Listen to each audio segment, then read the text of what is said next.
I'm as mad as hell, and I'm not going to take this anymore! My name is Ashley McClure-Wolfson. I'm Ann Scalia from Boston, Mass. All right, folks, got a great show today. You heard in the intro. I'm in for a bit of an edification on this one because I'm coming from the old school land of back when no one really cared that you wanted to have kids with cancer. We made a lot of progress since then, but apparently progress is an ebb tide because there's new progress to be made, which is why I'm here with Ann and Ashley to teach me all the things because we're in a new space. It's a new planet. It's a new world. I'm excited to have you here. Thanks, Matt. I'm so excited to be here. Thank you. Did I scare you with that? She's laughing on the radio. No, she's laughing. It's fine. I tend to do that. I'm excited because I like to learn things that I don't understand, but I see them as success and progress. And everything I talk about is through the lens of history. We kind of just used to die, and now we don't. And we have better problems to have, like I want a family. And should cancer get in the way of that? And we go back a respectable amount of time. I'll be kind. Thank you for saying that. Yes. And can you just start by talking about the progress that we saw in the 2000s even? Okay, in 2000, we first met when you were heading up Oh My God, Stupid Cancer. That's true. And back then, nobody really talked much about fertility preservation. Oftentimes, the young adult cancer survivors had no idea that this was a question that should be posed or asked.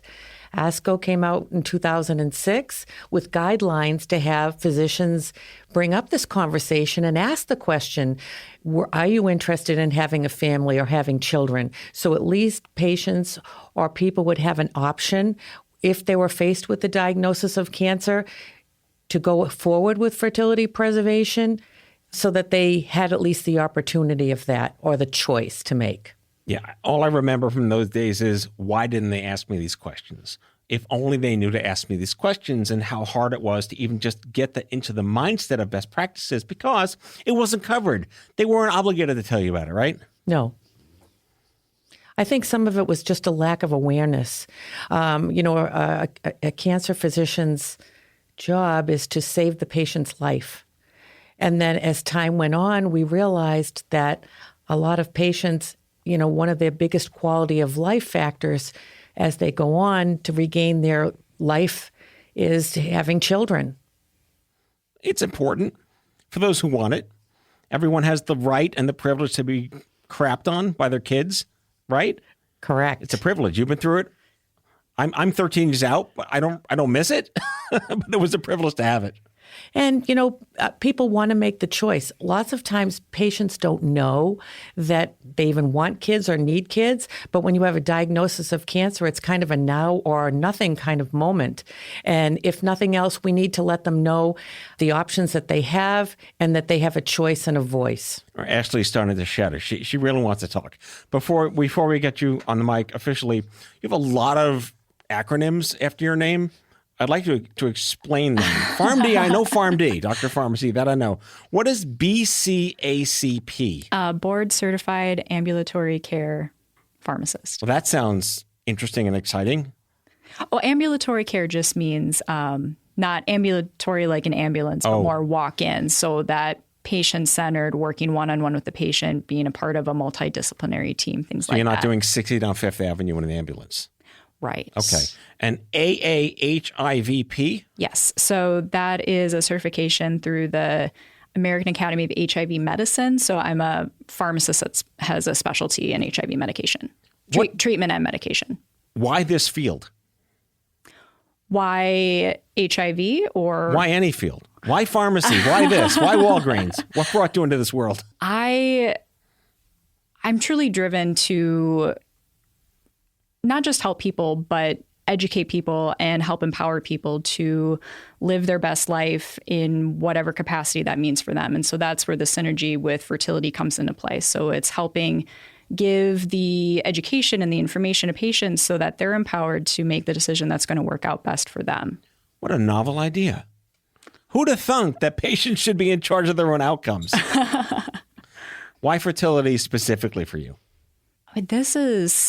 It's such a private, personal decision, right? But when there's other things in play, then we do really need to make sure that that conversation is happening early and happening often, so that the patient has, or the individual has, the right information to move forward. So in the space of talking to patients that were diagnosed with cancer, right, having the conversation earlier gives the power back to the patient so that they can make the choice for them and what they think they may need in the future or want, right? So it's about what decisions and what choices do I have now that will help me later down the road, whether you know that you're going to need it or not. But it's giving the power back to the patient. Let's take a quick history trip 20 years ago and the origins of young adult cancer infertility. And it was called young adult cancer back then because that was just the age group. Now it's just anyone in their fertile years who wants to be a parent.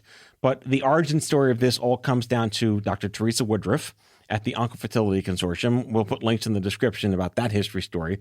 And two extraordinary women who are my heroes, Lindsay Norbeck and Jess Reinecke, who started a nonprofit called Fertile Hope. The very idea that we had the audacity to demand that this was disclosed to us when we needed it to be disclosed. And question, has there been genuine progress to be able to claim that that interventive conversation is happening more than it used to? Yes, there is. Because back in 2006, when Teresa Woodward first coined the phrase oncofertility, and she started the OncoFertility Consortium to get that messaging and patient resources out there. And it has truly grown over the years. I think that ASCO, the American Society of Clinical Oncology, came out with guidelines first in 2006, and then an update in 2011, and then 2018 to kind of reinforce that oncologists really need to ask the question of patients, do you want to have a family? They didn't need to be the expert in it, but they needed to be able to provide a referral. And this partnership grew with the term oncofertility that Teresa Woodward coined that phrase. Really, oncologists and reproductive endocrinologists working together to help these patients go on. Yeah, Ashley, physicians are trained to be ideally mechanics, and if they have empathy, that's a bonus. That's just my perspective on this. Would you rather have a mechanic save you or an empath save you? I'd take the mechanic any day, and if there was empathy there, again, that's gravy on top of the mashed potatoes. Changing physician behavior in that sense must be very difficult, especially if we've made progress. What have you seen in terms of progress? Well, we're talking about really looking at the whole person, right? So moving away from this is a person with a disease, or this, even just the language that we use, and we're using more patient-centered language now. So instead of that's a cancer patient, that is a person diagnosed with cancer, right? So it's putting the person first. I like that. I approve that message. It's prioritizing the individual and the humanity, right, rather than the disease. So instead of we're going to treat a disease, or we're going to treat numbers, we're going to treat a tumor, we're going to check these boxes, right? It's who is the patient? Who's the person? What are their goals, right? What's important to them? How do we help that person live their best life and the longest life if that's important to them? So we're having these quality of life conversations, right? And so there's been that great shift into how do we help the human in addition to treating the disease.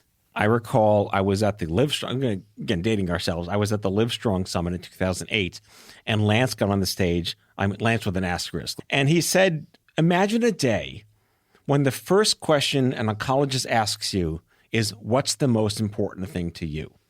Are they doing that more now because of this focus on making this patient into a human first? Yes. She's shaking her head on the radio. Yeah. Yes, there's definitely improvement. There's still opportunities and still room for improvement. So even though we know, and the leading, multidisciplinary professional organizations all agree that this conversation talking about fertility preservation should happen as early as possible with everyone of reproductive potential who's going to take a medication that could affect their fertility long term. Even though we know we should have that conversation with everyone, we also know that's not happening consistently. And there are some disparities in terms of who's being offered that conversation. Yeah, I remember working with you guys, I'm talking to you guys being like, I'm looking at Ann on the radio. You know, Walgreens was instrumental. By the way, to my listeners, I'm a huge fan of Walgreens. They've done amazing things. They were huge supporters of stupid cancer, and that's why they're making this episode possible. But to that sense, there's something called the National Comprehensive Cancer Network. They've been on the show here before, and they make guidelines. But guidelines are not legally enforceable and mandatable. I'll make words up here. What have you seen in terms of, I hate saying forcing, but what does it take to create some kind of mandate where they're obligated to have that human conversation with you about fertility rights and risks? We can only do that through education, I believe. So the ASCO guidelines help, and that's why they've had 3 versions of it, because they're trying to see each of their initiatives that they've put out, progress that's been made. And so in the 2018 guidelines, where they kind of said, really, the oncologist just needs to ask the question. You don't have to be the person that knows reproductive endocrinology or fertility, be a fertility specialist. We have physicians that you can refer to that can do that for you so that it can be a collaborative option. And again, I think more awareness to this, realizing how important it is to patients and it's part of their care and part of their needs going forward. It is getting better, but all we can do is continue to educate. Educating the patients too, just to empower them and help them be their own best advocate, right? So if we're talking with the patients and letting them know about the risks and about the options, then we're better able to ensure that that conversation with their cancer team is happening, right? So we can provide education to the providers, but educating the patients also helps bridge that gap. I love that conversation because I'm not a fan of be your own advocate. I think it's a nice thing to say. It's like a cat poster.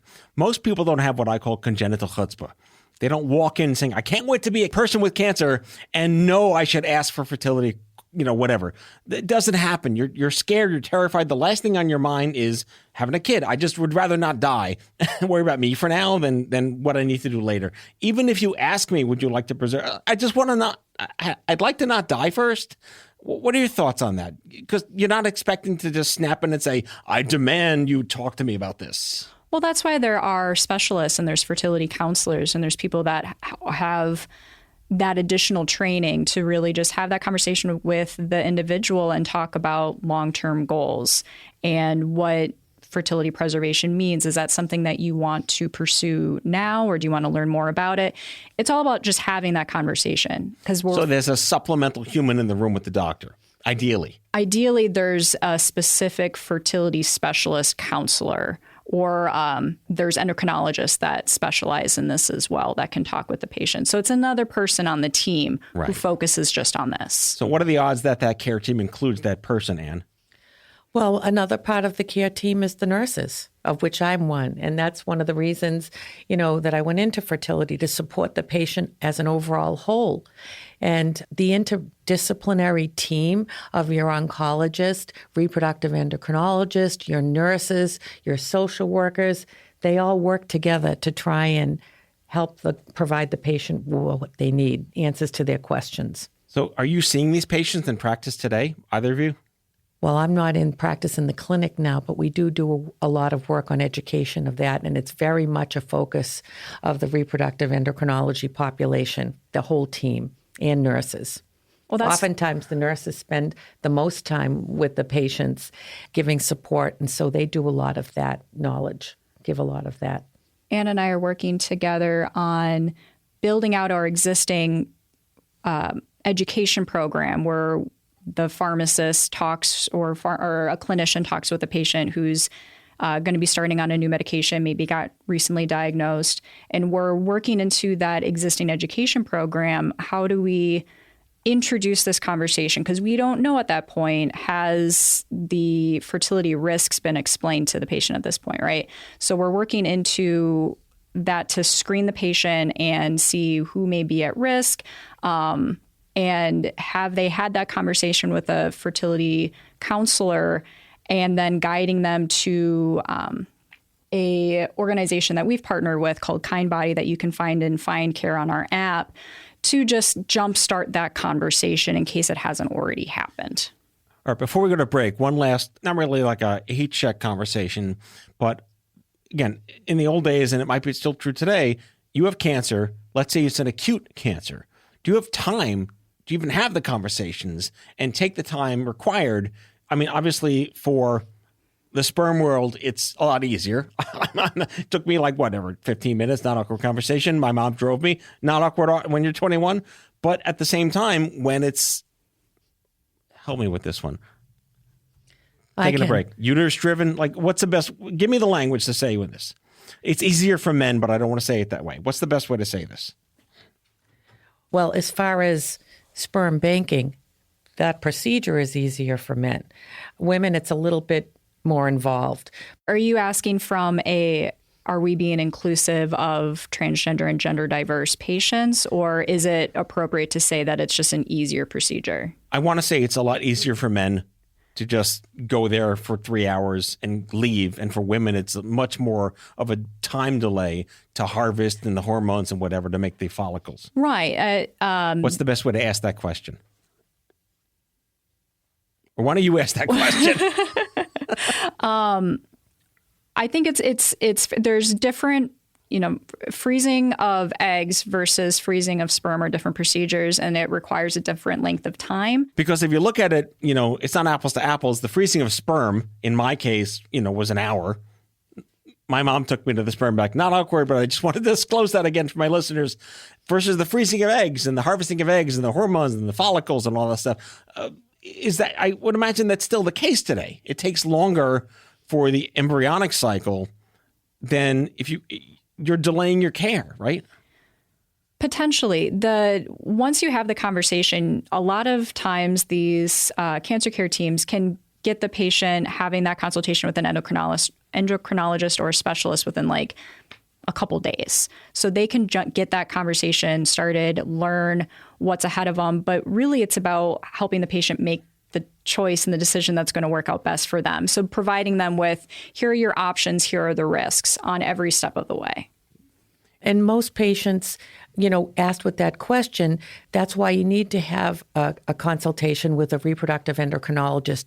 And usually most reproductive endocrinologists that do fertility preservation will see a patient within 24 hours, at least over the phone, and they can give a specific consultation based on that particular patient's health issues and problems and go over the options that are available to them, because every patient is not the same. And they would also not offer fertility preservation options that would not be safe for the patient based on their cancer diagnosis. So they would never have a patient delay cancer treatment if it wasn't available for them to do. Let's take a quick break and you'll hear from our fine friends at Walgreens.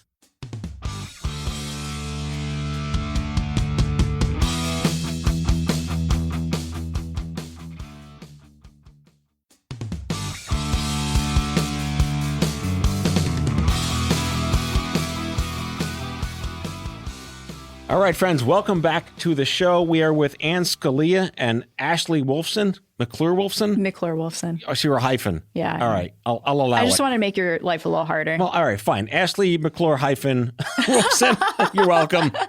And we're talking about fertility preservation and fertility rights in Cancerland for those in their fertile years. We are in a brave new world as a society, and inclusivity is the most important thing we have to focus on. Again, progress is an ebb tide. We've made strides from you're just going to die to you're just going to live to what matters to you. And now we are talking about communities that were often overlooked because we were too focused on solving the baseline problem in the first place. Ashley, talk us through the new undiscovered country. Okay, Matt. In the U.S., there's an estimated 85,980 new cancer diagnoses among adolescents and young adults just in this year alone. That's a huge number, but the good news is that long-term survival, in fact, greater than 85% of them live longer than 5 years. I like to hear that because back in my day, it was a lot more horrible. So keep in mind, too, that fertility and family building are big components of survivorship, especially for those diagnosed young. So one of the things I did want to talk about today is the American Society for Reproductive Medicine. ASRM. ASRM. That's our acronym, ASRM. Yes, ASRM. They issued on October 14th of 23, a brand new definition of infertility. And this new definition of infertility is driven by the clinical needs of patients who come from different places and with different treatment needs.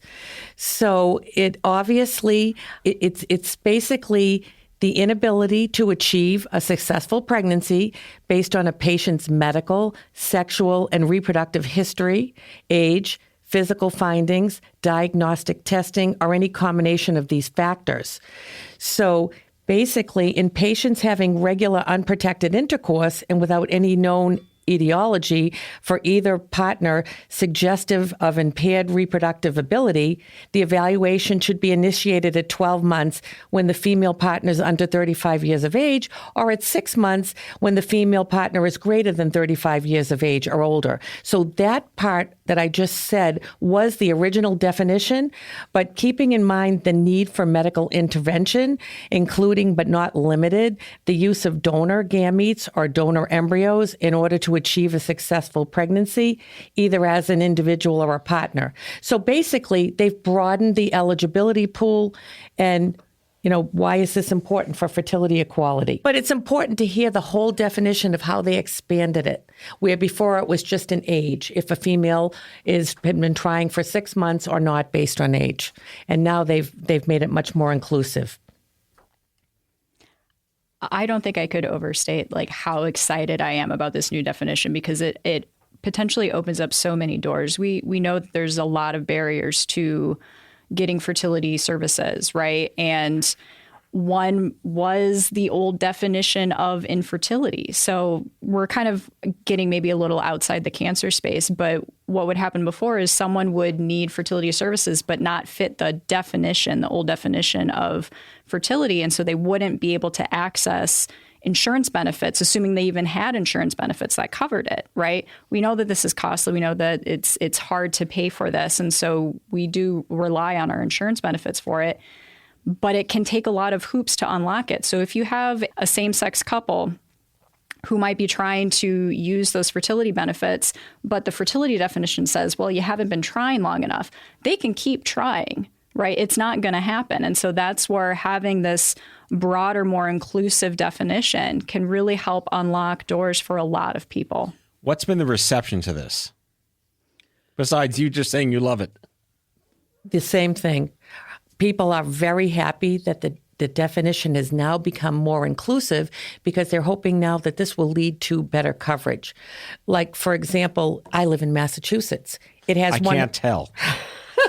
Well, it has one of the best mandates for fertility in the country since 1987. However, keep in mind, even if you have a great fertility mandate, patients that have a diagnosis of cancer, they do not have a diagnosis of infertility. They have a diagnosis of cancer. So the mandate for infertility was very specific, and they don't have coverage for fertility preservation. All right, I have a question here. So we talk about cancer infertility or cancer-induced infertility. That's different than being born infertile. Or having an issue with fertility. Right, exactly. Like, you don't have to have cancer to have an infertility issue. Correct. So does that divert the insurance world if you're employed, or does having cancer-induced infertility make it harder than ever to get coverage? I think it depends on where you live. There are some states, there's 14 states actually that have coverage for fertility preservation. Under any circumstance? Well, cancer-related. Cancer-related, okay. And then there are, there's a lot more states that have fertility coverage, but it's very dependent. Like, for example, Utah, is one of the first states that just passed coverage for Medicaid fertility preservation, the only state in the country that has it, but it does not have coverage for infertility under the traditional diagnosis. This gets more complicated. So a lot of people are doing grassroots actions to try and get fertility preservation coverage throughout so cancer patients can afford to have treatment options. I love the idea of activating angry cancer patients who just want their rights, who just deserve these things. Ashley, have you been involved in any legislative efforts to convince more states than just Utah to do the right thing? I have not yet, but I love the idea of joining an angry picket line to fight for rights and ensure equal access. Yes. So let's go back to inclusivity now. There are many different ways to look. I want to say this the right way. That we live in a more diverse world where gender matters and people identify differently, and it's a different algorithm and permutation towards rights and liberties.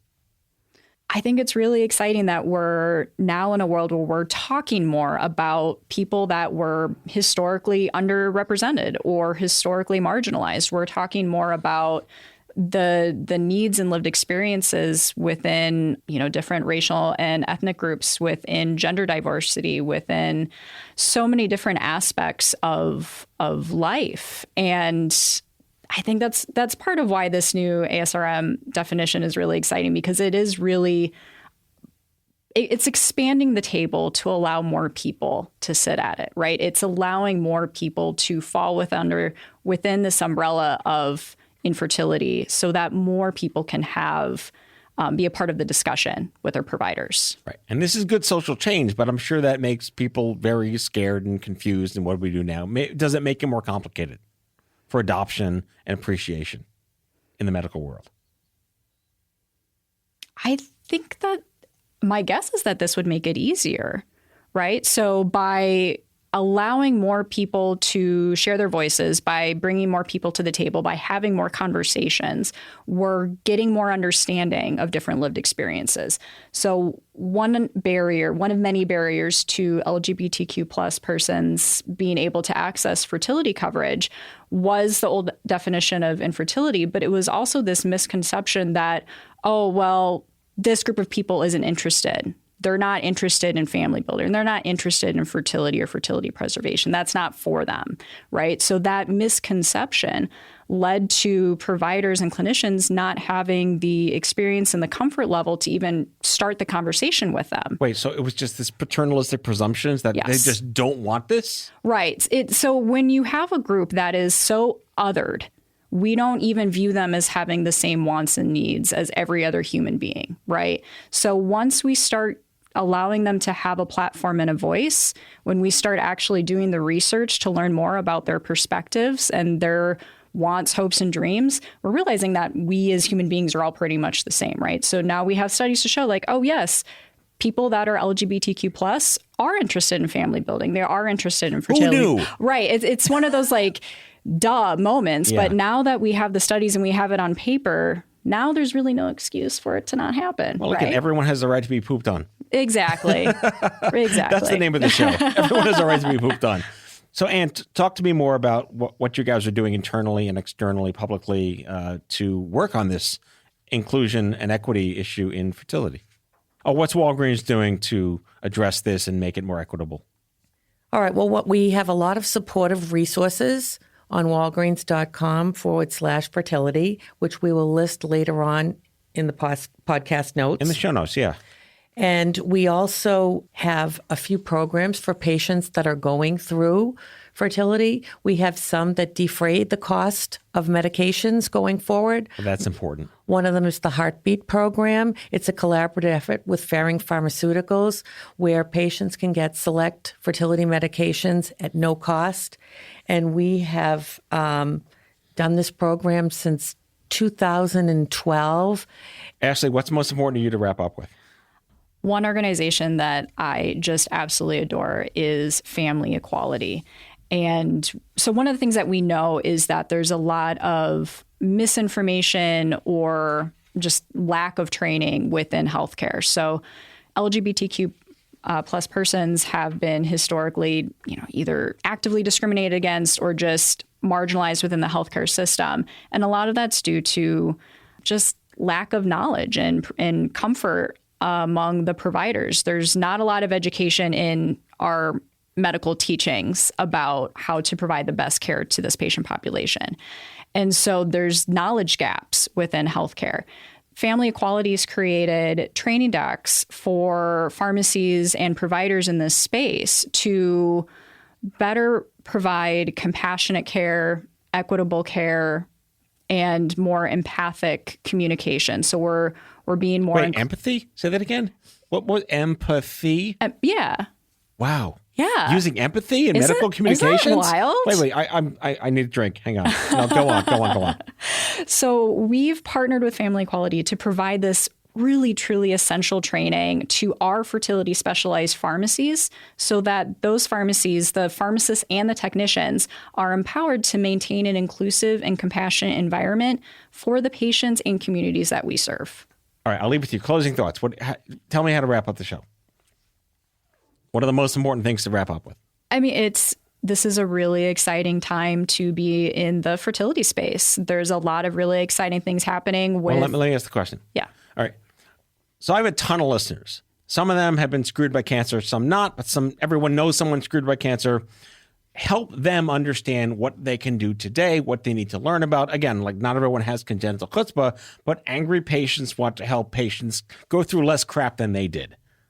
So what can they learn from this conversation? Where can they go? Again, the show notes will be rife with information, but in your own words.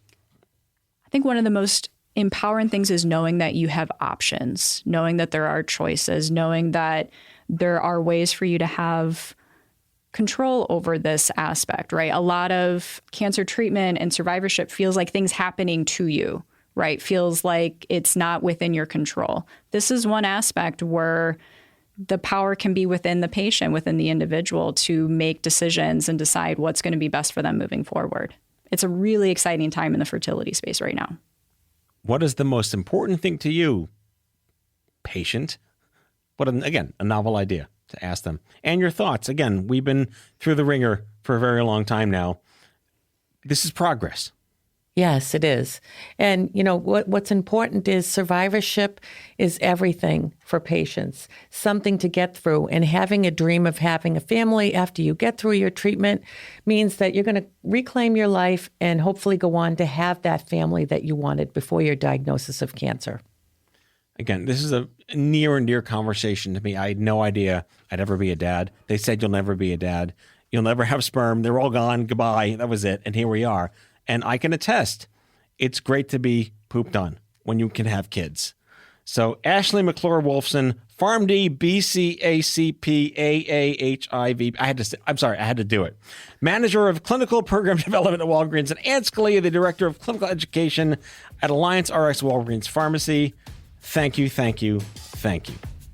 Thank you so much for having us.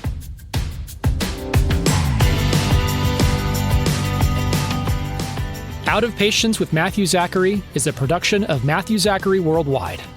The executive producer is Matthew Zachary. It is mixed and edited by Kyle Moore. If you like the show, ratings and reviews are always welcome wherever you get your podcasts. If you have guest suggestions or would like to learn more about sponsorship opportunities, email podcast@matthewzachary.com. For more information about Matthew Zachary and Matthew Zachary Worldwide, visit matthewzachary.com.